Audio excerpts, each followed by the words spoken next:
সরকার পতনের কারণে বাংলাদেশ ক্রিকেট বোর্ডে আসতে শুরু করেছে পরিবর্তন। ইতিমধ্যে পদত্যাগ করেছে জালাল ইউনুস, পদত্যাগ করবেন নাজমুল হাসান পাপনও।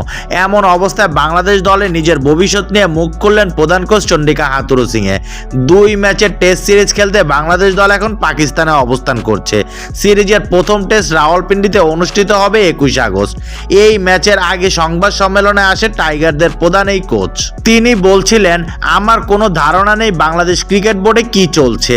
আমার ভবিষ্যতের কথা বললে যতদিন পর্যন্ত চুক্তির মেয়াদ আছে আমি দায়িত্ব পালনের দিকে তাকিয়ে আছি। বোর্ড যদি বদলে যায় এবং তারা যদি পরিবর্তন চায় তাতে আমার সমস্যা নেই। তারা যদি আমাকে চালিয়ে নিতে বলে, আমাকে নিয়ে খুশি থাকে, আমি খুশি মনে দায়িত্ব পালন করব।